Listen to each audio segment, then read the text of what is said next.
के खोखले गोले के महत्वपूर्ण बिंदु लिखाए थे बिंदु सॉरी क्या क्या लिखाए थे ध्रुव लिखाए होंगे ध्रुव लिखाए हैं वक्रता केंद्र लिखाए होंगे वक्रता त्रिज्या लिखाए होंगे और फोकस लिखाए होंगे फोकस दूरी लिखाए होंगे प्रधान अक्ष। चलो आज इसी क्लास में यही सब पढ़ना है। चलो ध्रुव पढ़ेंगे वक्रता केंद्र पढ़ेंगे वक्रता त्रिज्या पढ़ेंगे फोकस पढ़ेंगे फोकस दूरी पढ़ेंगे ठीक है और प्रधान अक्ष ठीक है। ध्यान दो कहता है वक्रता केंद्र किसे कहते हैं क्या लिखा है वक्रता केंद्र किसे कहते हैं उतना बोलना नहीं है ठीक है। वक्रता केंद्र किसे कहते हैं देखो डायग्राम मतलब फिगर के साथ समझते हैं ध्यान देना। कहता है दर्पण जिस खोखले गोले का बना होता है एगो दर्पण जो बना होता है किसका बना होता है खोखले गोले का बना होता है कल बताए थे कल नहीं 2 दिन पहले क्लास हुआ था उसमें बताए होंगे कि ये दर्पण जो बना होता है किसका बना होता है खोखले गोले का किसका बना होता है जिसका परावर्तक सतह धांसा है उसे अवतल दर्पण जिसका परावर्तक सतह उभरा है उसे उत्तल दर्पण क्या कहते हैं जिसका परावर्तक सतह धांसा है उसे हम लोग क्या कहते हैं अवतल दर्पण क्या कहते हैं जिसका परावर्तक सतह उभरा है या उठा है उसे हम लोग क्या कहते हैं उत्तल दर्पण क्या कहते हैं अवतल दर्पण को अभिसारी दर्पण कहते हैं बोले हैं अवतल दर्पण को क्या कहते हैं अभिसारी दर्पण मगर उत्तल दर्पण को हम लोग क्या कहते हैं अवसारी क्या कहते हैं अवसारी। उत्तल दर्पण को क्या कहा जाता है ऑब्जेक्टिव में पूछता है उत्तल दर्पण को क्या कह सकते हैं और अवतल दर्पण को क्या कहेंगे अभिसारी। ये तो समझ गया ये दर्पण किसका बना होता है खोखले गोले का किसका बना होता है किसका बना होता है खोखले गोले का ठीक है। तो लिखा है वक्रता केंद्र किसे कहते हैं दर्पण जिस खोखले गोले का बना होता है उसके केंद्र। अब बताओ खोखले गोले होता है एक केंद्र होता है कि नहीं होता है केंद्र होता है कि नहीं होता है। और ये तो दर्पण हो गया इसको काट देंगे ये क्या हो गया दर्पण। इसी को हम लोग क्या कहते हैं वक्रता केंद्र क्या कहते हैं इसी को क्या कहते हैं लोग मैथ में पढ़ना पड़ता है वक्रता त्रिज्या यहाँ से खींचा गया तो इसे क्या कहते हैं वक्रता त्रिज्या पढ़ा है कि नहीं वृत्त में पढ़ा होगा। इसमें फिजिक्स में क्या कहता है देखो दर्पण जिस खोखले गोले का बना होता है उसके केंद्र को ही इसके केंद्र को ही हम लोग क्या कहते हैं वक्रता केंद्र। इसे क्या कहते हैं इसे क्या चीज से सूचित करते हैं देखो दर्पण जिस खोखले गोले का बना है उसी केंद्र को ही क्या कहते हैं समझ गया देखो ने लिखा क्या देखो दर्पण जिस खोखले गोले का बना है दर्पण ये दर्पण है जिस खोखले गोला का बना है और उसी के केंद्र को हम लोग क्या कहते हैं कहता है वक्रता त्रिज्या क्या लिखा है सॉरी वक्रता केंद्र क्या है वक्रता केंद्र किसे कहते हैं जिस दर्पण खोखले गोले का बना होता है उसके केंद्र को ही हम लोग क्या कहते हैं। इस केंद्र को हम लोग क्या कहेंगे याद रखना है आगे क्वेश्चन पूछेंगे इस केंद्र को हम लोग क्या कहेंगे अब कहीं भी फिगर बनाएंगे ठीक है। अगर दर्पण हम लोग बना दिए ये तो कौन सा दर्पण हो गया अवतल दर्पण हो गया और यहाँ पे ऐसे ही डैश दे देंगे बिंदु दे देंगे केंद्र तो इसका नाम क्या हो जाएगा वक्रता केंद्र। जिसे क्या चीज से सूचित करते हैं जिसे क्या चीज से सूचित करते हैं और समझ गया अरे अभी समझा। चलो ये खोखले गोले का भाग है ये किसका भाग है ये खोखले गोले का भाग है तो जो क्या है ये दर्पण है ये क्या है इसके केंद्र को ही हम लोग क्या कहते हैं वक्रता केंद्र। समझ गया ये खोखले गोले का दर्पण है इसके केंद्र को ही हम लोग क्या कहते हैं समझ गया। चलो अब इसे क्या चीज से सूचित करते हैं इतना तो समझ गया फिगर के साथ। चलो अब दर्पण का ध्रुव किसे कहते हैं अब क्या पूछ रहा है तो देखो दर्पण के मध्य बिंदु, दर्पण के मध्य, ये तो दर्पण है जी। अब इसके मध्य बिंदु क्या बीच में होगा जी। मध्य बिंदु किसे कहते हैं? जो बीच में रहता है उसी को मध्य बिंदु कहते हैं। तो ये दर्पण के क्या कह रहा है? मध्य बिंदु को, सॉरी, दर्पण के मध्य बिंदु को हम लोग क्या कहते हैं? क्या कहते हैं? दर्पण के ध्रुव। क्या कहते हैं? दर्पण के ध्रुव। आप समझ रहा है? देखो, दर्पण के मध्य बिंदु को हम लोग क्या कहेंगे? दर्पण के ध्रुव। इसको हम लोग क्या कहेंगे? याद हो रहा है? वक्रता केंद्र। खोखले गोले का दर्पण जिस बना होता है उसी केंद्र को हम लोग क्या कहते हैं? वक्रता केंद्र। और दर्पण के मध्य बिंदु को हम लोग क्या कहते हैं? ध्रुव। दर्पण के मध्य बिंदु को हम लोग क्या कहते हैं? समझ रहा है? दर्पण के मध्य बिंदु को, ध्रुव को क्या चीज से? ध्रुव को क्या चीज से? अब कहीं पर हम तुम लोग को फिगर ऐसे बनाएंगे, ठीक है? हम बोलेंगे नहीं, इसको ऐसे नाम दे देंगे तो क्या बोलेगा? तो सब वक्रता केंद्र। याद रखना, ठीक है? याद रखना जरूरी है। ऑब्जेक्टिव बहुत पूछता है, कंफ्यूजन नहीं होना। जैसे ही फिगर मतलब कि थ्योरी समझाएंगे, थ्योरी बहुत आता है, जैसे गाउस नाम होता है, और क्या कहते हैं, दर्पण सूत्र सिद्ध करना होगा। दर्पण सिद्ध हो गया, उत्तल दर्पण के, अवतल दर्पण के, ये सब A बराबर R/2, ये सब सिद्ध करना है आगे इसी क्लास में, ठीक है? तो यही सब पूछेंगे। तो ये इसको हम लोग क्या कहते हैं? वक्रता। याद रहेगा, मालूम रहेगा तब ना पता चलेगा। अभी वही ना बता रहा है कि इसको, इसका नाम क्या है, इसके मध्य को क्या कहते हैं, इस मध्य को क्या कहते हैं? ध्रुव। इस मध्य को क्या कहते हैं? हाँ, तो दर्पण के मध्य बिंदु को हम लोग क्या कहेंगे? दर्पण के मध्य बिंदु को, दर्पण के मध्य बिंदु को, दर्पण के मध्य बिंदु को ध्रुव। इसे क्या चीज से? क्या चीज से? इसको क्या चीज से? अब ध्यान दो। तो ये तो समझ गया, परिभाषा पढ़ना जरूरी है। देखो वही लिखा हुआ, दर्पण के मध्य बिंदु को ही क्या कहते हैं? दर्पण का ध्रुव कहा जाता है। इसे क्या चीज से सूचित करते हैं? इसे क्या चीज से सूचित किया जाता है?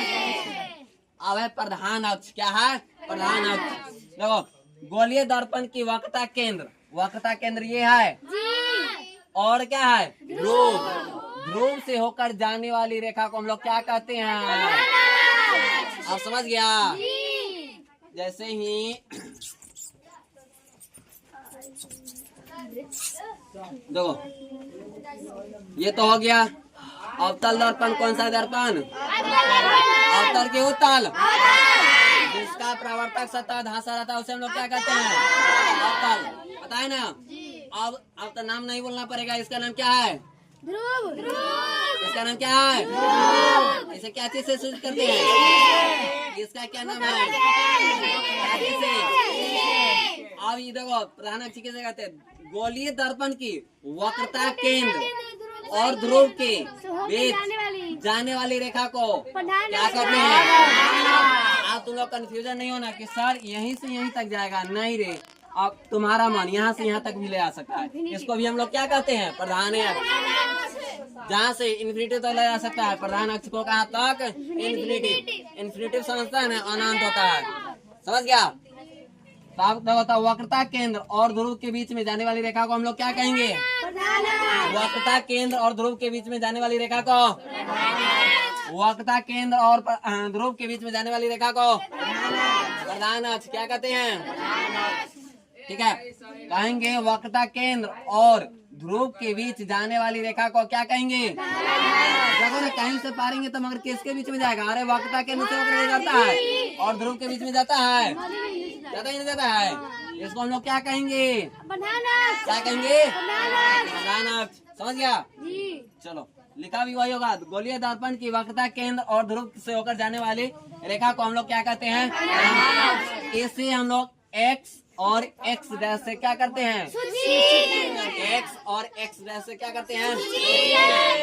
सूचित मतलब समझता है ना, उसे दर्शाया जाता है। जैसे त्रिभुज होता है तो ABCD दर्शाते हैं, त्रिभुज ऐसा लिख देते हैं, A दे देते हैं, B दे देते हैं, C देते हैं, ऐसे देते हैं ना। तो प्रधान अक्ष को क्या चीज से दर्शा सकते हैं? एक्स और एक्स डैश से। ठीक है, वाई डैश से भी दर्शा सकते हैं, जरूरी कि एक्स है। ठीक है, ऐसे भी एक्स पर सीधा। चलो, अब है दर्पण का द्वारक। ये तो और आसान है। क्या है? दर्पण का द्वारक। तथा दर्पण की चौड़ाई को हम लोग क्या कहते हैं? द्वारा। दर्पण की चौड़ाई को हम लोग क्या कहते हैं? अब तो तुम लोग कंफ्यूजन में होगा, अच्छा चौड़ाई कहते किससे है? कंफ्यूजन में है कि नहीं है? देखो यहाँ से लेकर के इसको, इसके बीच में जो चौड़ाई है ना, इसी को हम लोग क्या कहते हैं? द्वारा। अरे ये देखो ना, ये दर्पण हुआ, ये दर्पण हुआ। अब यहाँ से लेकर के इस बिंदु से लेकर के इस बिंदु के बीच के चौड़ाई को ही क्या कहते हैं? द्वारा। तो दर्पण के चौड़ाई को क्या कहेंगे? दर्पण के चौड़ाई को। आप समझ गया? अरे समझा कि नहीं समझा? किसको कहेंगे बताओ बताइए? द्वारा किसे कहेंगे? दर्पण के। हो गया। दर्पण के चौड़ाई को क्या कहते हैं? दर्पण तो यही ना है कि दो तरह दर्पण? यार यही ना दर्पण है, एक चौड़ाई यही ना होगा? यही ना होगा रे, क्या और कोई होगा? यही हो सकता है। चलो तो वही लिखा है। देखो दर्पण की चौड़ाई को ही हम लोग क्या कहते हैं? परिभाषा को याद है? वक्रता त्रिज्या किसे कहते हैं? वक्रता। गोलीय दर्पण के वक्रता केंद्र, गोलीय दर्पण के वक्रता केंद्र जगह नहीं है। गोलीय दर्पण के वक्रता केंद्र। चलो ध्यान दो रे। वक्रता त्रिज्या, वक्रता केंद्र तो समझ गए। खोखले गोले दर्पण के बीच के केंद्र को ही क्या कहते हैं? वक्रता केंद्र। खोखले लिखा है, जिस दर्पण के खोखले गोले का बना होता है उसके केंद्र को ही हम लोग क्या कहते हैं? और ध्यान दो, अब ये तो क्या है? दर्पण है। ये क्या है? और ये क्या है? ध्रुव। ये क्या है? ध्रुव। परिभाषा ध्यान दो, इसे क्या कहते हैं? इस बीच में जाने वाली रेखा को, इस बीच में जाने वाली रेखा को, इसको दर्पण के मध्य बिंदु को, दर्पण के मध्य बिंदु को, दर्पण के चौड़ाई को इतना तक हो चुका है। और क्या कहता है? ध्यान दो, कहता है वक्रता त्रिज्या किसे कहते हैं? गोलीय दर्पण के वक्रता केंद्र, वक्रता केंद्र यही ना है रे, केंद्र और उसके ध्रुव, ध्रुव तो यही ना है। इसे क्या चीज से सूचित करते हैं? क्या चीज से?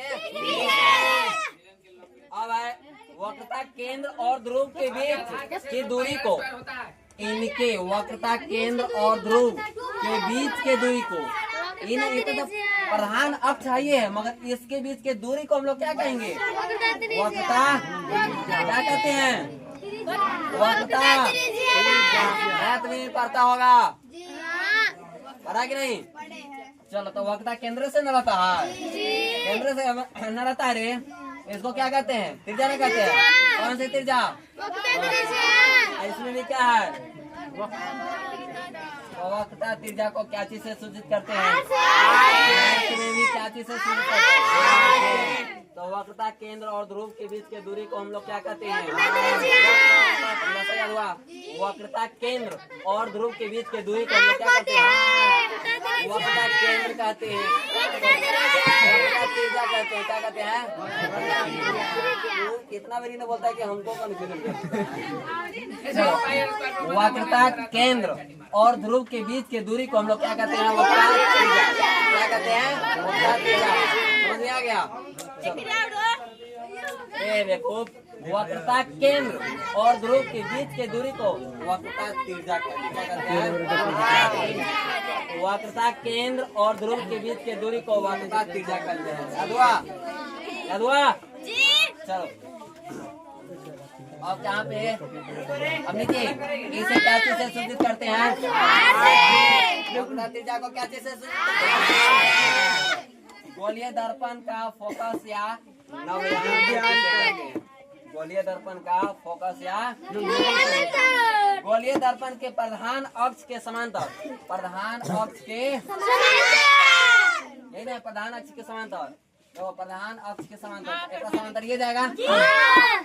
क्या कहता है, ध्यान दो। गोलीय दर्पण के प्रधान अक्ष के समांतर, प्रधान अक्ष के समांतर, समांतर मतलब समझता है ना, एक समान जैसा, एक बराबर है, ठीक है?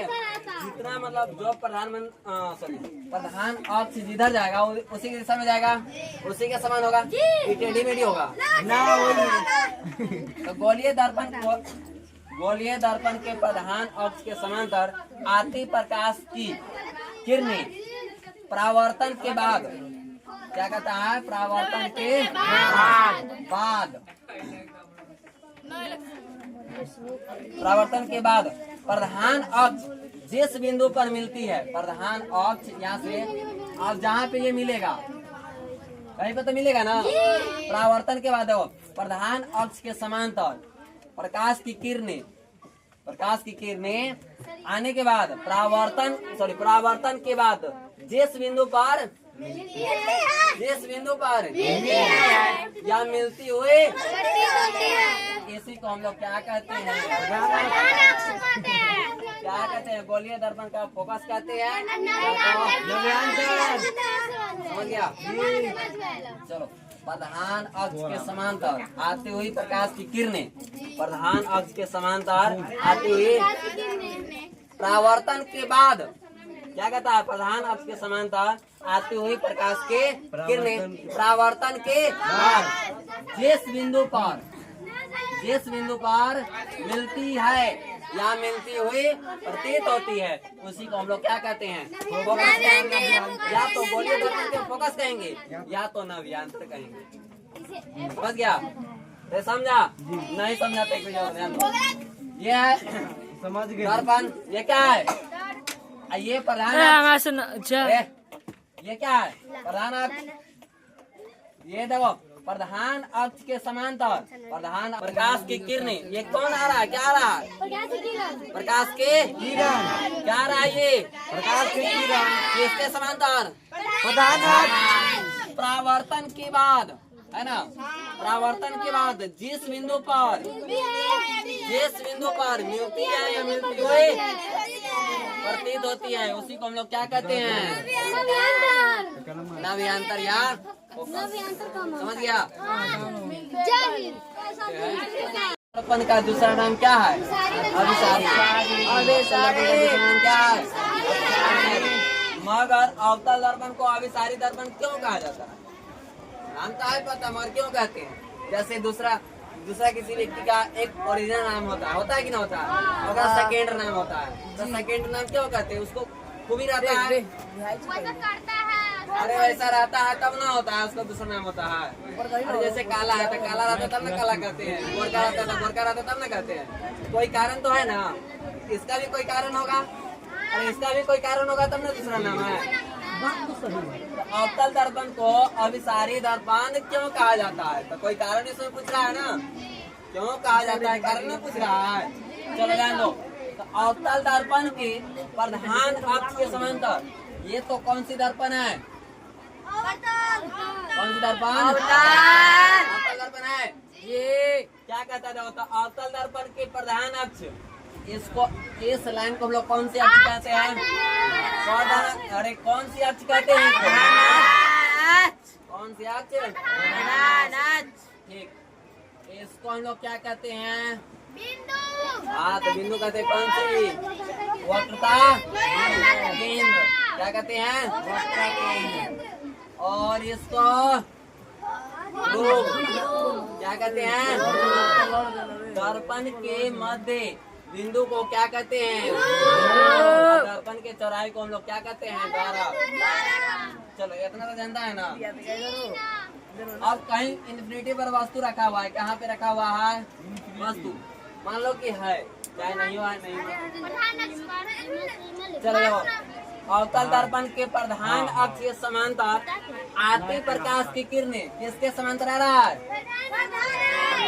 इसके समांतर आएगा, या तो नीचे से या तो ऊपर से, इसके समांतर आने के लिए या तो ऊपरी से आएगा ना, या तो नीचे से, सॉरी, या तो ऊपरी से आ सकता है या तो नीचे से, इसके समांतर, इसके समांतर क्या कहता है, देखो अवतल दर्पण के प्रधान अक्ष के समांतर आते प्रकाश की किरणें परावर्तन के बाद क्या चीज के बाद कह रहा है? परावर्तन मतलब समझता है ना? अरे टकराने के बाद किस पर? दर्पण से। एक समय तुम लोगों को बताए थे इंद्रधनुष कैसे दिखता है, तो सूरज के प्रकाश आया था और किस पर टकरा रहा था? दर्पण में टकरा रहा था जी। क्या हो रहा था? ये परावर्तन ही नहीं हो रहा था जी, परावर्तन नहीं हो रहा था। क्या था? क्या चीज का निशान दिखा रहा था? इंद्रधनुष। इंद्रधनुष समझ गया? वही इसमें भी कह रहा, ध्यान दो। अवतल दर्पण के प्रधान अक्ष के समानांतर आती प्रकाश की किरणें परावर्तन के बाद एक बिंदु पर क्या हो जाती है? एक ही बिंदु पर क्या हो जाएगी?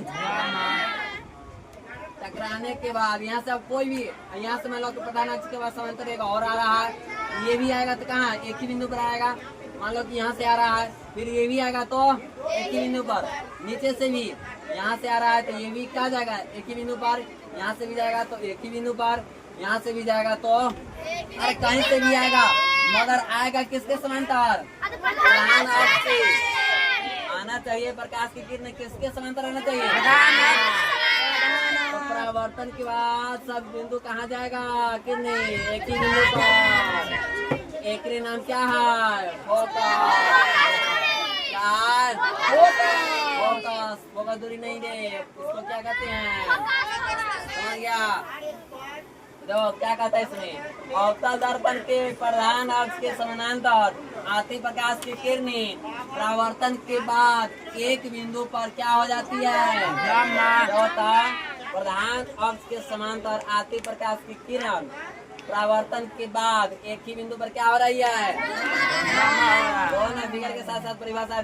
प्रधान अक्ष के समांतर, प्रधान अक्ष के समांतर आ रहा है परावर्तन के बाद। परावर्तन के बाद, परावर्तन मतलब टकराने के बाद एक ही बिंदु पर क्या हो जाती है? इसी को हम लोग क्या कहते हैं? इसीलिए अवतल दर्पण को हम लोग क्या कहते हैं? आप समझ गया? जो एक ही बिंदु पर आकर जमा हो जाएगा प्रकाश की किरणें को, इसीलिए हम लोग क्या कहते हैं? अभिसारी। अवतल दर्पण के सभी किरणें एक ही बिंदु पर क्या होती है? इसके समांतर आने पर, इसके समांतर याद हुआ? अरे वही नहीं लिखा रहे? अवतल दर्पण के प्रधान अक्ष के समांतर, अवतल दर्पण के प्रधान अक्ष के समांतर आती हुई प्रकाश के प्रधान अक्ष के समांतर आते हुए प्रकाश के परावर्तन के सारे बिंदु कहाँ? सारे प्रकाश की किरणें कहाँ जाएगा? एक ही बिंदु पर होगा। ठीक, तो इसीलिए इसी को हम लोग क्या कहते हैं? क्या कहते हैं इसे? समझ गया? तो समझाइए।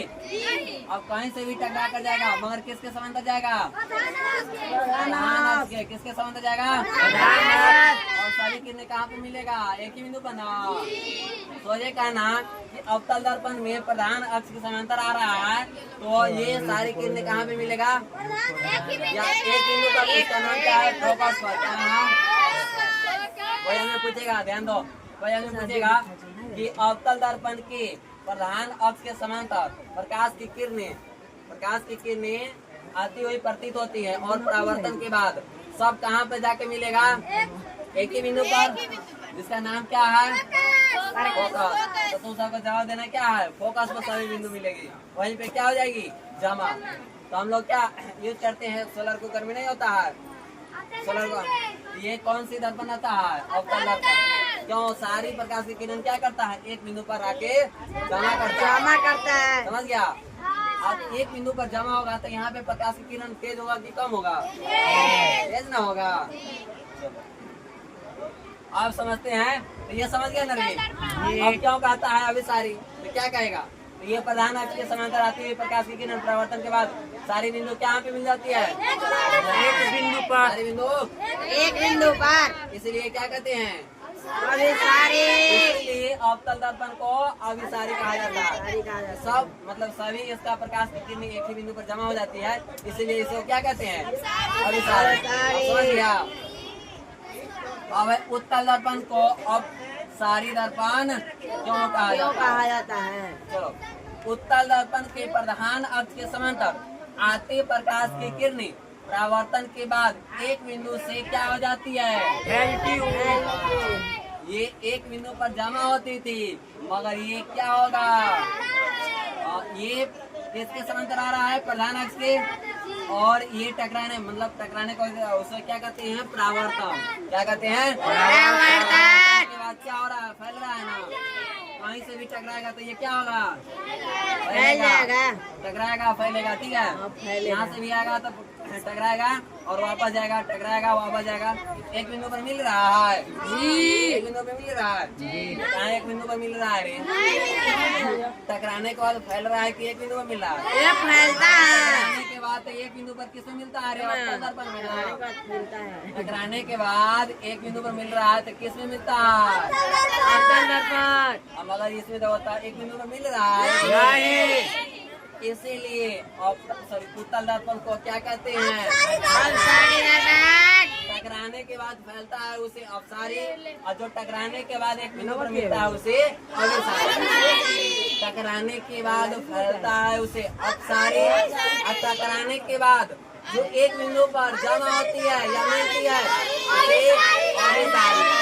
समझ गया, टकराने के बाद एक बिंदु पर मिलती है या जमा होती है अभिसारी, और टकराने के बाद एक बिंदु से फैलती है उसे अभिसारी। समझ गया, इसीलिए अभिसारी बिंदु कहते हैं, और इसे क्या कहते हैं, दर्पण कहना चाहिए, बिंदु नहीं, ठीक है। तो वही लिखा भी है, उत्तल दर्पण के प्रधान अक्ष के समांतर आती प्रकाश की किरणें परावर्तन के बाद इस बिंदु से सॉरी एक बिंदु से फैलती हुई क्या होती है, प्रतीत होती है। इसीलिए उत्तल दर्पण को हम लोग क्या कहते हैं, अपसारी नहीं क्या है, अपसारी दर्पण। ये समझा जी। एक बताए थे समतल दर्पण, क्या बताते हैं, कौन कौन समतल दर्पण, गोलीय दर्पण, कौन कौन बताते हैं, परवलय, यही ना बताए थे तीनों। एक बताए थे समतल दर्पण, एक कौन बताए थे, एक कौन बताए थे, ये तो अच्छी तरह से बता चुके हैं, इसके बारे में बता चुके हैं ना। आज पढ़ेंगे किसके बारे में, गोलीय दर्पण। गोलीय दर्पण होता है क्या, इसका 4 नियम है, कितने नियम है, 4। तब उसके बाद पढ़ेंगे प्रवलय, ठीक है। देखो 4 नियम कौन कौन है, एक में कहता है, देखो गोलीय दर्पण में बनने वाली किरण आरेख के लिए नियम क्या है, क्या क्या नियम हो सकता है। गोलीय दर्पण बनता है ना, उसका किरण आरेख के लिए क्या क्या नियम हो सकता है। आंसर में लिखा है, गोलीय दर्पण में बनने वाली किरण आने के लिए कितने नियम है, किरण आने के लिए। तो कौन सी किरण, जो आता नहीं है वो किरण, प्रकाश से जो आता है ना वो किरण, तो आने के लिए कितने नियम है, 4। एक में क्या कहता है, देखो जब आपतित प्रकाश की किरणें प्रधान अक्ष के समांतर भेजी जाती है तो परावर्तन के बाद कहाँ से होकर गुजरेगा, और इन्हें तुम लोग को याद रखना पड़ता है, याद रखना ही पड़ेगा तब ये कोई पाएगा। तो ये तो कैसा दर्पण है, कैसा दर्पण है, कैसा दर्पण है, तो कहता है जब आपतित प्रकाश की किरणें प्रधान अक्ष के समांतर, ये तो अवतल दर्पण है, कौन सी दर्पण है, ये तो हो गया प्रधान अक्ष, कौन सी अक्ष, और तो ये हो गया ध्रुव, और ये हो गया वक्रता, क्या चीज से। और इसमें कहता है वक्रता केंद्र के बाद में इसमें चर्चा नहीं है, ठीक है। सिर्फ कह रहा है क्या, प्रधान अक्ष, क्या कह रहा है, कह रहा है। चलो तो ये दो, जब आपतित प्रकाश की किरण, जब आपतित प्रकाश की किरणें प्रधान अक्ष के समांतर, किसके समांतर खींचना है, इसके समांतर हो गया, हो गया।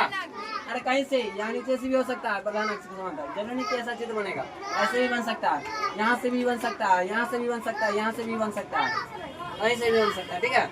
मगर पीछे से भी रंगा हुआ पेंट किया हुआ है, इसे इस प्रकार से थोड़ी नहीं बनेगा, जब भी बनेगा तो इस प्रकार से बनेगा, ठीक है, धंसा हुआ भाग से बनेगा। जब आपतित प्रकाश की किरणें प्रधान अक्ष के समांतर भेजी जाती है तो परावर्तन के बाद किससे होकर गुजरेगा? जब प्रधान अक्ष के समांतर भेजी जाती है प्रकाश के, ये क्या है? ये प्रकाश के क्या है? किसके समांतर है?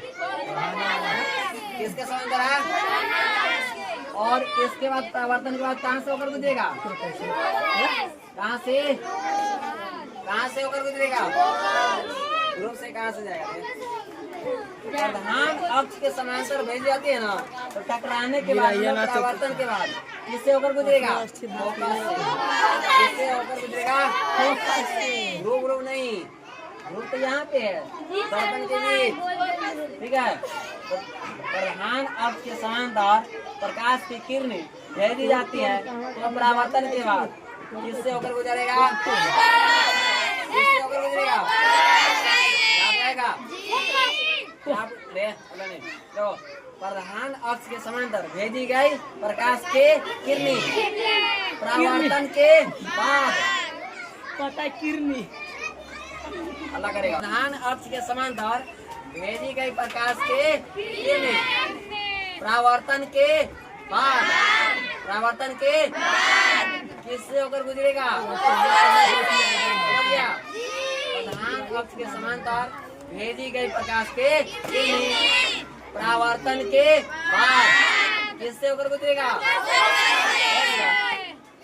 ये प्रधान अक्ष के समांतर है, परावर्तन के बाद प्रधान अक्ष के समांतर प्रकाश की किरणें हैं, ठीक है।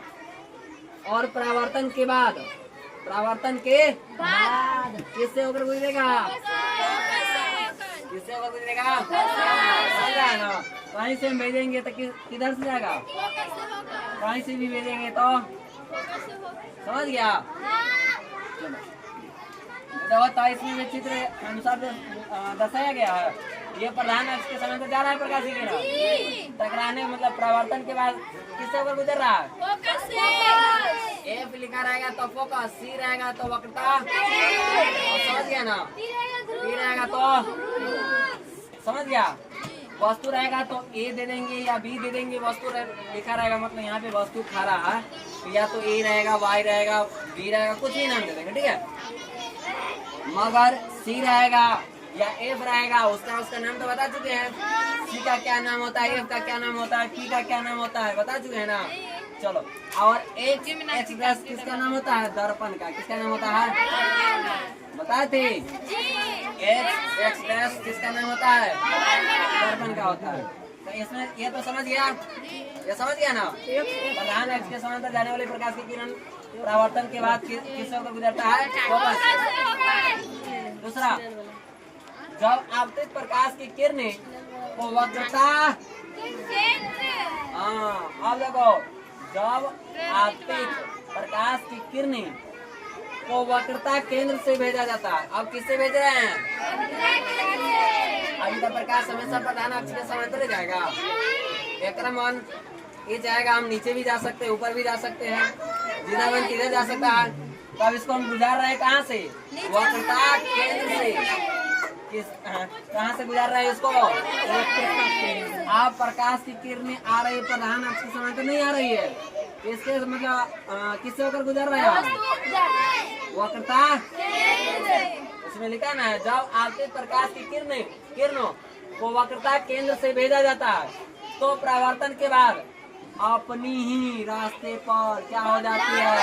लौट जाती है। जब उसको भेजते हैं ना, वक्रता केंद्र से भेजेंगे प्रकाश को, टॉर्च यहाँ से मारेंगे ना, ऐसे यहाँ से टॉर्च और वक्रता केंद्र पर है, यहाँ से वक्रता केंद्र पे होकर गुजरेगा। यहाँ पे क्या है? दर्पण है, हाँ आईना है। कौन सी दर्पण है? तो अवतल दर्पण। कौन सी दर्पण है? ये प्रकाश क्या करेगा? ये कहेगा नहीं, हम अपने मतलब इधर नहीं जाएगा, नहीं इधर जाएंगे। कहाँ जाएंगे? अपने ही रास्ते पर। ये नहीं इधर जाएगा, नहीं इधर जाएगा, क्यों नहीं भागेगा? ना फोकस से होकर जाएगा, ना ध्रुव पर में जाएगा, किधर नहीं जाएगा।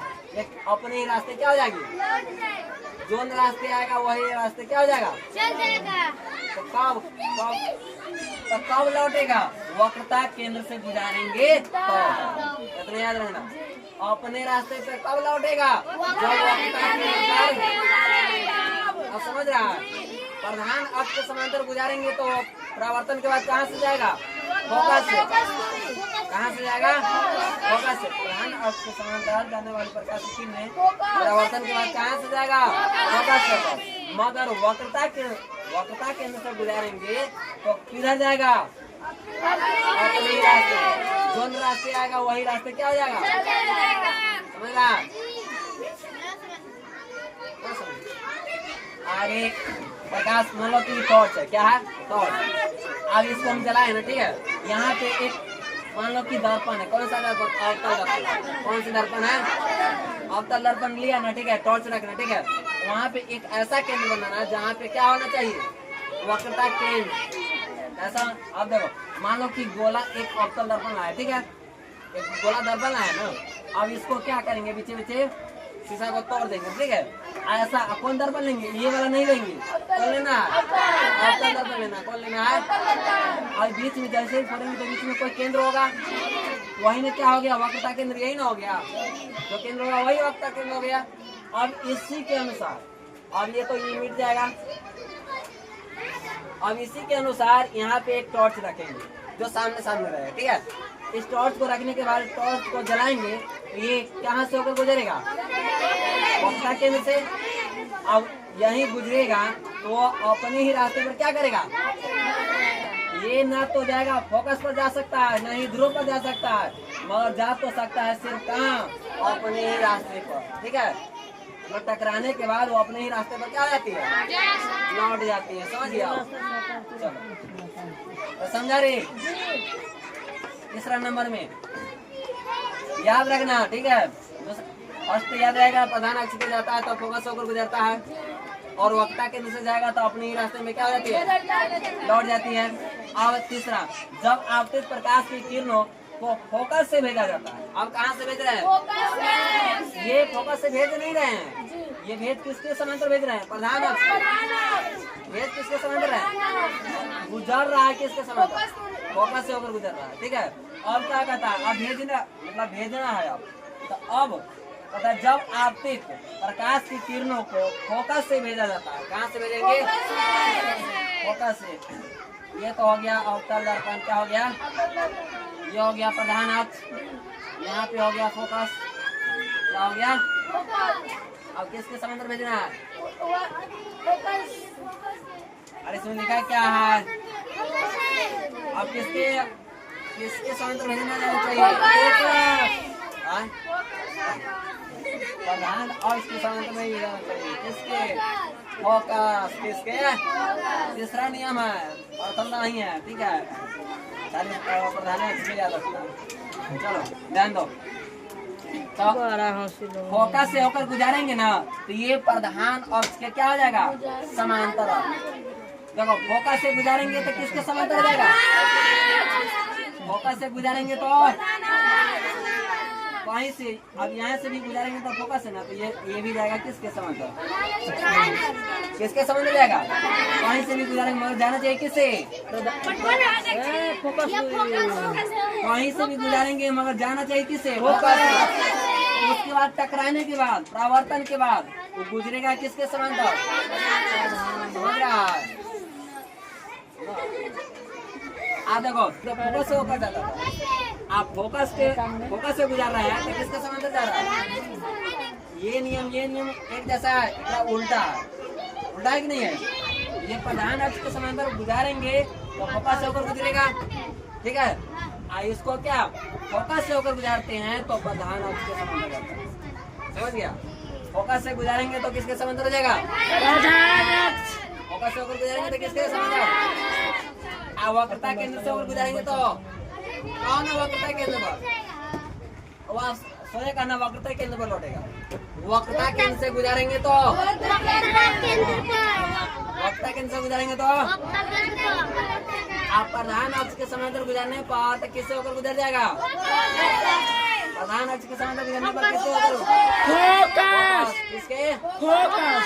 आप फोकस से होकर गुजारेंगे तो प्रधान अक्ष। फोकस से होकर गुजारेंगे तो प्रधान अक्ष। फोकस से होकर गुजारेंगे तो प्रधान अक्ष। समझ में आया? वही लिखा भी होगा। जब आते सॉरी जब आपतित प्रकाश की किरणों को फोकस से होकर भेजा जाता है तो परावर्तन के बाद प्रधान अवस्था क्या हो जाती है? अब चौथा, जब प्रकाश की किरणों को ध्रुव से भेजा जाता है, अब किससे भेज रहा है? ध्रुव से। तो बता कहाँ पे भेज रहा है? ध्रुव में नहीं जा रहा है। तो आपतन कोण और परावर्तन कोण के बराबर हो जाता है। किसके कोण के बराबर होता है? ये नियम तुम लोग को बताए थे, याद आ रहा है? तो इसको सीधा करेंगे, यही ना एक दर्पण है। ये क्या है? आप तो बता, ये आता है, ये आती हुई प्रकाश किरण परावर्तन है। सॉरी, आपतित किरण क्या कहते हैं इसे? आने वाली किरण को और जाने वाली किरण को परावर्तित किरण क्या कहते हैं? किरण। आने वाली किरण को आपतित किरण और परावर्तन के बाद, टकराने के बाद जाने वाली किरण को परावर्तित किरण। कौन सी किरण? और बीच में डाला गया लंब को क्या कहते हैं? तीनों एक ही तल में होती है। समझ गया? अब जब इसको सीधा करेंगे तो यही मिल रहा है। अब बताओ आपतन कोण और परावर्तन कोण, आपतन कोण परावर्तन कोण का मान बराबर होता है? बताए थे। आपतन कोण परावर्तन कोण का मान बराबर होता है। ये 30 डिग्री तो ये भी, ये 40 तो ये भी, 60 तो 60। समझ गया? चलो ध्यान दो। जब प्रकाश की किरणों को ध्रुव से भेजा जाता है, जब प्रकाश की किरण को हम ध्रुव से भेजेंगे ना, तो आपतन कोण का मान और परावर्तन कोण के मान क्या हो जाएगा? क्या हो जाएगा? इसमें अविलंब का कौन अक्ष कर रहा है? ये क्या है? अविलंब का कार्य करता है। अविलंब का कार्य नहीं करता है।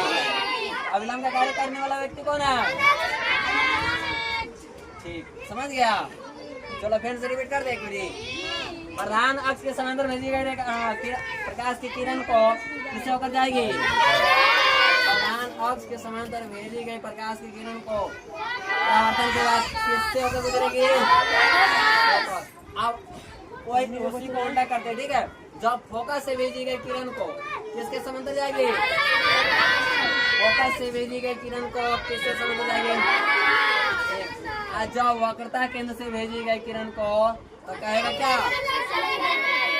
अरे सोचेगा ना, वक्रता केंद्र से भेजी गई किरण को वक्रता केंद्र पर क्या हो जाती है? लौट जाती है। परावर्तन के बाद वक्रता केंद्र पर क्या हो जाती है? लौट जाती है। या अपने ही रास्ते लौट जाती है। मैं कहता है जोन रास्ते आला वही रास्ते लौट जा। हाईलाइट से आता है तभी तो नहीं कहता जोन पैर से आला, चाहे जोन रास्ते आला वही पैर से लौट जा। मार मार हो जाएगा, चलो वीडियो के लिए तोरा ध्रुव से भेजेंगे तो जब आपतित किरण को ध्रुव से भेजेंगे तो किसके बराबर हो जाएगा? आपतन कोण परावर्तन कोण के मान के बराबर जाती है। और अविलंब का कार्य करता कौन है? अविलंब का कार्य कौन करता है? याद हो गया? किरण खत्म। चलो।